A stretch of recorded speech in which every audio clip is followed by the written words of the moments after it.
What would you do if the person you tried to please your whole life looked at your daughter's entire day of work and called it unnecessary? I didn't yell. I didn't cry in front of anyone. I just picked up my phone, and by morning, my mother was standing on my porch, knocking on a door she never thought she'd have to knock on. Before I tell you what happened next, hit that subscribe button right now, because you are not going to want to miss where this story goes. And if you've ever felt invisible in your own family, drop a comment and tell me you're still here, because this one is for you. My name is Claire. I'm 42 years old and I live in a quiet town in Ohio with my husband Dan and our daughter Maddie, who just turned 17. I work as a nurse. Dan runs a small hardware store his father left him. We are not rich. We are not fancy. But we are close, and until 3 weeks ago I thought that closeness extended to my mother too. It didn't, not the way I hoped. Let me back up and give you the real picture, because you need to understand the family Maddie grew up watching, so you understand why what happened at that dinner hit her so hard. My mother, Alina, is 71 years old and she has spent her entire life keeping score.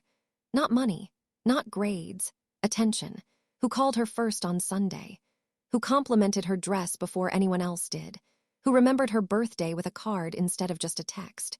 In my mother's mind, love was something you earned through performance, and if you slipped even once, you dropped a rank. I was never her favorite. My older brother Rick was. He didn't do anything special to earn it. He just existed first, and somehow that gave him a permanent seat at the head of every conversation.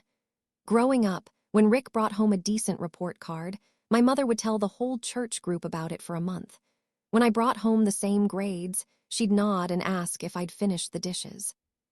I'm not saying this to make you feel sorry for me. I'm telling you this because Maddie was raised watching me try to earn something from my mother that was never actually up for grabs. And somewhere along the way, without meaning to, I taught my daughter the exact same habit. Now let's talk about Maddie, because she is the real heart of this story. My daughter is quiet in a way that fools people. She doesn't talk much about her feelings, but she shows love through effort. She's the kind of kid who notices you're tired before you say it, and just quietly does the dishes or folds the laundry without being asked. She's been babysitting and working part-time at a bakery since she turned 15, saving up for culinary school, because cooking is the one thing that makes her light up completely.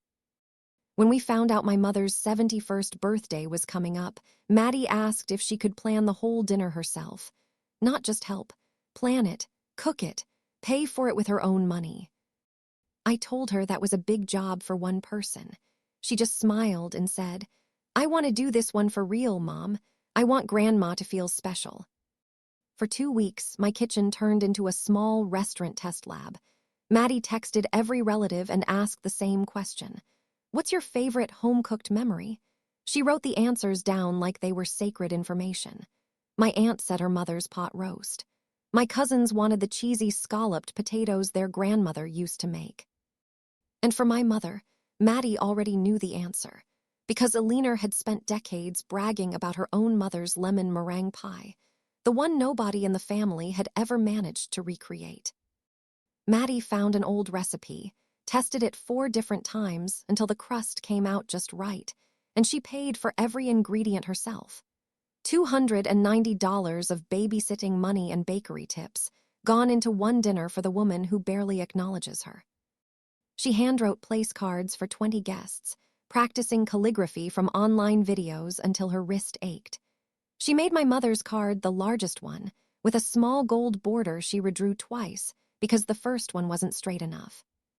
I watched my 17-year-old daughter pour her whole heart into an evening for a woman who had never once done the same for her, and I thought, this is going to be the moment that finally changes things. I had no idea how wrong I was. I want to be clear about something, because I've gone over this 100 times since it happened. I did not let my daughter walk into this blind. I confirmed everything with my mother directly, more than once. 3 weeks before the party, I texted her the plan in writing. "Dinner at our house, Saturday at 6. Maddie is cooking everything herself for your birthday." My mother replied with one word: "Fine." Not excited, not thank you, just fine. A week later at Sunday lunch, I asked again, out loud in front of my brother and his wife. "Mom, you're still good with Saturday, right? Our house, Maddie's in." She waved her hand like she was swatting a fly and said, "Of course, sweetheart, your house is fine." Then she turned to her friend Carol, who had stopped by to drop off some paperwork for their book club, and said, "Claire's place is cozy." Simple, but cozy. I heard that sentence and something in me flinched, but I told myself I was overreacting. I told myself she was just being her usual particular self, and that once she tasted that pie, everything would melt. I was fluent in translating my mother's coldness into something bearable. 25 years of practice will do that to you. But that fluency was actually blindness the whole time, because what I thought was a harmless comment was really the first crack in a door that was about to swing wide open, 3 weeks later, at 4 in the afternoon. The day of the party, Maddie was up before sunrise. By 7 in the morning, my kitchen looked like an actual professional line, stations labeled with sticky notes, borrowed trays stacked by size, a full timeline taped to the cabinet, counting backward from 6 o'clock. She made the pot roast for my aunt. The cheesy potatoes doubled because the younger cousins were coming too. Green beans cooked the exact way my late father used to make them, because Maddie wanted him there somehow, even in spirit. Homemade rolls from scratch, which I told her was too much work for one day, and which she made anyway. And of course, the lemon meringue pie, timed to come out warm at 6:15, so the whole house would smell like my mother's childhood the second she walked in. Dan spent the day running errands like a man on a mission. Ice, extra chairs, more butter. I mostly stayed out of Maddie's way, because watching your child take full ownership of something this big is its own quiet kind of pride. Around 3 in the afternoon, Maddie sat at the dining table and finished the last of the 20-place cards. She lined them up in 2 neat rows, saving my mother's for last, the one with the gold border she'd redrawn twice to get it perfectly straight. At 4 o'clock, she stood in the doorway, looked at everything she had built with her own 2 hands, and let herself smile. 15 minutes later, my phone lit up on the counter. I remember the exact time because the oven timer read 1 hour and 45 minutes left on the pie, and I remember thinking, surely, not even her, not on a night like this. It was a group message sent to the entire extended family, all 20 people, 45 seconds before she sent me a separate one. I checked the timestamps later, and that gap still tells me everything I need to know about where I stood in her priorities. The group text read, "Change of plans, everyone. Carol has booked us a private room at Bellucci's for my birthday. We'll celebrate there instead, 7 o'clock, adults only please. Looking forward to seeing you all there." Then, to me privately, a second message. "You can bring the pie if you want. Adults only, though." I stood in my kitchen and read it 3 times. The way you reread test results you're hoping are a mistake. My daughter was upstairs changing into the dress she had bought specifically for tonight. On my stove sat 5 finished dishes made for 20 people. On my dining table sat 20 handwritten place cards, and the biggest one, the one with the gold border, was for a woman who had just called the whole thing unnecessary. I called my mother, straight to voicemail. She was at the salon because she'd posted a photo from the chair 20 minutes earlier, captioned 71 and thriving. I called again. Nothing. I texted, "Mom, Maddie cooked all day for you, please call me back." Her reply came 9 minutes later, and it was not a phone call. "Don't make this difficult, Claire. Carol went through a lot of trouble to book that room. A restaurant is simply more appropriate. Adults only." There it was, twice in one message. Not a slip of the tongue, a decision. I turned my phone face down on the counter and walked toward the kitchen doorway to figure out what I was even going to say to my daughter. I didn't have to say anything, because Maddie was already standing there in her new dress, phone in hand. She was in the group chat too, of course she was. She had just watched her entire day of work get canceled in real time, in front of everyone, by the very person it was for. She read the message again. Then she set her phone down, picked up the sugar shaker, and calmly kept dusting the top of the pie. Without looking up, she said, in a voice far too steady for a 17-year-old, "It's okay, Mom. I'm kind of used to it." I'm used to it. 9 hours into her gift, and her first instinct was to comfort me instead of herself. I stood in that doorway and finally let myself do the math I had avoided for years. The school play my mother skipped for bridge night. The birthday she moved because it clashed with her book club. The soccer games she never once attended, though she live. Ed 15 minutes away. Every single time I had knelt down and softened it for Maddie. Grandma loves you in her own way. She's just busy. Be patient with her. Standing there, surrounded by the smell of 9 hours of my daughter's effort, I finally saw what I had actually been teaching her all along. Not patience. Acceptance of being treated like an afterthought. Now, before we go further into this story, I want to pause for a second and ask you something.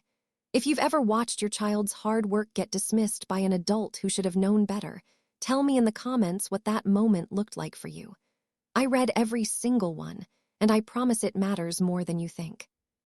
I want to tell you about the 2 phone calls I made after that, because they showed me exactly how alone I actually was in this. First, I called my brother Rick.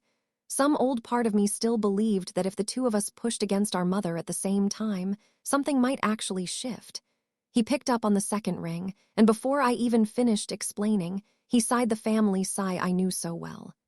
"Claire, it's her 71st birthday. Don't make this into a whole thing." I told him it was already a thing. His niece had spent 9 hours and nearly $300 on a dinner that got canceled with 15 minutes notice. He said kids don't really care about that stuff as much as we think, and I could hear a football game playing behind him. "Look," he said, "it's one dinner. Come or don't come, but if this turns into drama, that's on you, not Mom." I thanked him for his time and crossed his name off the very short list of people I thought might stand beside me. The last name on that list was my husband. Dan came home from his errands to a kitchen that smelled like a holiday and felt like a funeral. He listened to the whole story, jaw tight, and then said the same reasonable thing I'd been telling myself for years. "One dinner, Claire. We grit our teeth, we go, we get it over with. It's her birthday." He wasn't wrong by the old rules of our family. He was just repeating them accurately. I didn't argue because there was nothing left to argue. The old rules made perfect sense on their own terms. That was exactly the problem. Then Dan walked past the kitchen counter to get a glass of water, and he stopped. Maddie was there in her sweatpants now, dress folded on her bed upstairs, calmly wrapping up every single dish she had spent the day preparing, labeling each container with a marker in her careful handwriting. Pot roast for later. Potatoes, freeze half. 9 hours of love, quietly packed away like it never happened. Dan set his glass down. He looked at me, not at his phone, not at the door, at me, and he asked the only real question left in that house. "What are you going to do?" And honestly, in that moment, I didn't fully know yet. What I did know was this. My mother had one last phone call coming from me, one final honest offer, and she was about to spend it completely. She answered on the first ring this time, hair freshly done, victory already banked. "Claire, please tell me you're not calling to make a scene." I made her a fair offer, the kind you only make when you're still hoping the person on the other end has some warmth left underneath the ice. "Mom, Maddie cooked your favorite pie and 4 other dishes from scratch, all with her own money. Let's bring the food to the restaurant and make it part of the night, or move dinner here to Sunday and let the restaurant happen another time. Either way, everyone still gets to celebrate you, and Maddie still gets to give you her gift." Silence, then her voice, cool as marble. "Bellucci's is not a potluck, Claire. I'm not turning a private dinner into a backyard barbecue over a teenager's little project." A project, 9 hours, nearly $300, 4 attempts at a pie recipe that belonged to her own mother. A project. "She can cook for the family some other time," my mother continued, gathering ice in her voice the way frost gathers on a window. "This is what I mean about you, Claire. Everything turns into a negotiation. The room seats 12. It's elegant. Where the navy dress, it's slimming," and she hung up. I stood in my pantry among the canned vegetables and spare napkins, phone still warm against my ear, and quietly did the math. 20 people invited. A room that seats 12. She had already decided who mattered enough to fit. I walked out of that pantry and stood in front of my dining table, and that is exactly where this story turned. The table was already fully set. Leaves added, tablecloth pressed, borrowed chairs lined up like a wedding reception. 20 handwritten place cards sat in 2 neat rows down the middle. Every single card was written with the same care, the same ink, the same attention, except one, the largest one, sitting at the head of the table with a small gold border drawn twice to get it perfectly straight. I picked it up and turned T over. On the back, in Maddie's regular handwriting, not the fancy calligraphy, it said, "Happy 71st, love your biggest fan." Her biggest fan. 5 years earlier, at 12 years old, Maddie had told me she was going to cook a whole dinner for the family one day, and Grandma would sit right there at the head of the table. 5 years, she had been carrying that little dream around, and my mother had just called it unnecessary in a 15-second phone call. I placed the card back exactly where it belonged, and I left the entire table untouched. 20 cards, 20 chairs, because some part of me had already decided something the rest of me was only just catching up to. Now, before I tell you what I did next, and what happened when my mother showed up on my porch the following morning, I want you to do something simple for me. If this story is making you feel something right now, hit that like button. It genuinely helps this video reach someone else who might need to hear it tonight. At around 4:40, my mother texted one more time. "Since you haven't confirmed, I expect you and Dan at Bellucci's at 7, alone. This is not up for discussion. If you decide to sulk at home instead, don't bother showing up for Thanksgiving either, and don't expect me to explain to the family why my own daughter boycotted my birthday." I read it twice. There's a very specific kind of message only controlling people know how to write, where every single sentence holds something hostage. Come alone, your daughter is the price. Don't bother with Thanksgiving, the holidays are the price. For 25 years, I had paid every one of these bills in full and called it being the bigger person. I want to be honest about what I felt reading that message, because it wasn't rage yet. It was clarity. I looked at the 5 dishes on my stove. I looked at the 20 place cards on my table. I looked at the clock. Then I looked toward the stairs, where a 17-year-old girl who had just said "I'm used to it" was probably lying on her bed, teaching herself to actually believe those words. I sat on the edge of my bed for 10 minutes and did something I had avoided doing for 25 years. I audited myself, not my mother. The school play I called her busy schedule instead of neglect. The soccer games I called flexible instead of forgotten. Every single time I had translated my mother's absence into something kinder than it actually was, I was teaching my daughter to accept less and call it love. That realization is what finally got me off that bed. I walked downstairs, sat next to Maddie, and told her exactly what I was thinking. We open our doors tonight at 6, exactly as planned. We invite the whole family again. Some people will come, some won't. If we do this, it's not a rescue mission for a kid whose party got canceled. It's your dinner, your name on the invitation, your choice too. She was quiet for a moment, really weighing it, the way a girl who already understands her family completely does. Then she said, "If it's just the 4 of us eating 5 dishes, I'm still plating it properly." A beat later, quieter, "Would you really do that to Grandma?" And I told her the truest thing I'd said all day. "Not to Grandma, baby. For you. There's a difference, and tonight feels like a good night to finally learn it." At 5:07, I sent a short message to the family group chat, right underneath my mother's restaurant announcement. 2 photos. The fully set table with 20 place cards catching the evening light, and a close-up of the pie, golden and imperfect and clearly homemade. No explanation, no accusation, just one simple line. "Dinner is still happening at 6 at our house, exactly as planned. Everything on this table was made by Maddie for all of you. Everyone is welcome, kids especially." I put the phone face down and refused to check it again. I wasn't recruiting anyone. I was just stating a fact. This door is open, this food exists, this child made it, everyone fits. At 5:58, the doorbell rang. It was my cousin Bate, her husband, and their 3 kids, the youngest already reaching for me.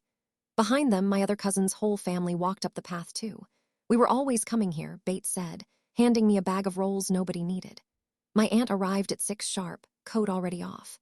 14 people filled my small house that night, and I never once moved that gold-bordered place card, even though the chair in front of it stayed empty the entire evening. Maddie tied her apron back on and ran that dinner like a real chef, announcing each course, watching relatives fall silent over that pot roast, watching the cousins fight over the crispy corner pieces of cheesy potatoes. Nobody at that table felt like an afterthought, not one single person. Meanwhile, at the restaurant, 9 adults sat in a room built for 12, my mother at the head, curls freshly done, presiding over a birthday that would later come back to her in silence, because at 8:53 that night our family chat came back to life, full of photos from my house, the half-eaten pie, the kids' table full of laughter, and not one single word aimed at anyone. The next morning at 8:40, the doorbell rang, and I already knew who was standing on the other side before I even looked. My mother, holding a paper bag with both hands, standing completely still, not sweeping through the door the way she always did, just waiting. I want to be honest, I didn't rush to answer it. I made the tea first, then I opened the door. She sat at my kitchen table, saw the dining room still set from the night before, saw her own place card still sitting untouched at the head, and something crossed her face before she could hide it. She opened with exactly the sentence I expected. "The family thinks you split everyone apart, Claire. Just post something nice in the chat, call it a mix-up, and we never speak of it again." Not sorry, not I missed something important, just damage control. I told her calmly, "I'm not posting anything, Mom. I didn't split the family. I set a table, and everyone was invited, including you. People chose where they wanted to sit. That's not a scandal, that's just what happened." She offered me a deal next, the only kind she knows how to offer. Fine, at Christmas, Maddie can sit at the main table. As if the entire problem was ever about a seat, solvable with a promotion. Years ago, I would have taken that and called it progress. This time, I simply said no thank you, the way you decline a coupon for a store you no longer shop at. That's when her posture finally cracked, just slightly. She asked me the first real question she'd asked in years. "Then what do you actually want from me, Claire?" I told her the truth. "Nothing from me, Mom. We're even. I got everything I needed last night. It's Maddie you owe something to. She's out back on the porch steps. Go tell her, not me her, what her cooking meant to you."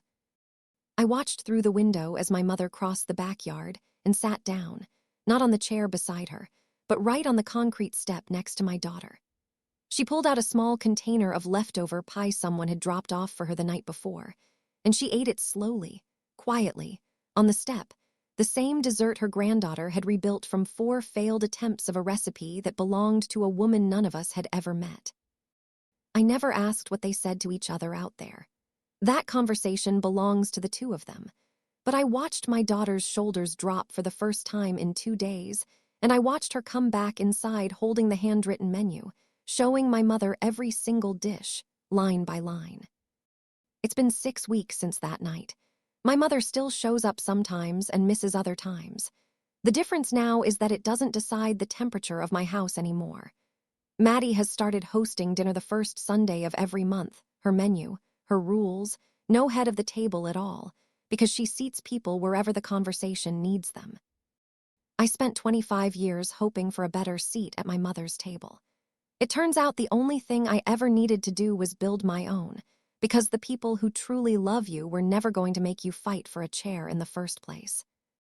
If someone in your life hands out love like a reward for good behavior, maybe tonight is your sign to stop asking for a seat and start setting your own table instead. Tell me in the comments who you'd save the first chair for. I read every single one, and if this story meant something to you, share it with someone who needs to hear it tonight.